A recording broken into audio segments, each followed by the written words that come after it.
जनतेचा आधार, लेखणीची धार, आज की तेच खबर, आपले न्यूज चॅनल हुपरीत युट्यूब संघटना हुपरीच्या वृत्ताची दखल.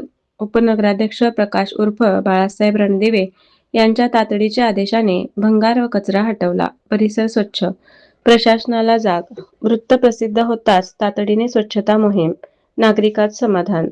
हुपरीतील लक्ष्मीदेवी गर्ल्स स्कूलच्या मुख्य प्रवेशद्वारासमोर अनेक दिवसांपासून साचलेल्या भंगार व कचऱ्याच्या ढिगाबाबत युट्यूब संघटना हुपरीने वृत्त प्रसिद्ध केल्यानंतर हुपरीचे उपनगराध्यक्ष बाळासाहेब रणदिवे यांनी तातडीने दखल घेत संबंधित विभागाला स्वच्छतेचे आदेश दिले.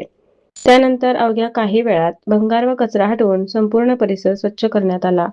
इचलकरंजीकडून हुपरी शहरात प्रवेश करताच दिसणारा हा कचरा ढीग शहराच्या प्रतिमेला धक्का पोहोचवत होता.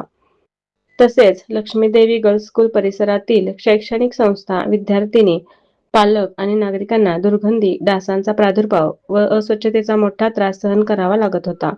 या गंभीर प्रश्नावर युट्यूब संघटना हुपरीने वृत्त प्रसिद्ध करून प्रशासनाचे लक्ष वेधले. वृत्ताची दखल घेत उपनगराध्यक्ष बाळासाहेब रणदिवे यांनी तातडीने कारवाईचे आदेश दिले.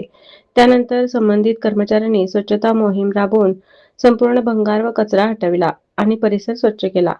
या तातडीच्या कारवाईमुळे विद्यार्थिनी, पालक आणि नागरिकांनी समाधान व्यक्त केले. तसेच भविष्यात सार्वजनिक ठिकाणी पुन्हा कचरा किंवा भंगार साचू नये यासाठी कायमस्वरूपी उपाययोजना करण्याची मागणीही करण्यात आली आहे. स्थानिक नागरिकांनी उपनगराध्यक्ष बाळासाहेब रणदिवे यांच्या तत्परतेने कौतुक करत युट्यूब संघटना हुपरीचेही आभार मानले. जनहिताच्या प्रश्नांवर माध्यमांनी सातत्याने आवाज उठवावा आणि प्रशासनाने अशाच तत्परतेने प्रतिसाद द्यावा, अशी अपेक्षाही नागरिकांनी व्यक्त केली. रेंदा प्रतिनिधी संतोष शिंगे.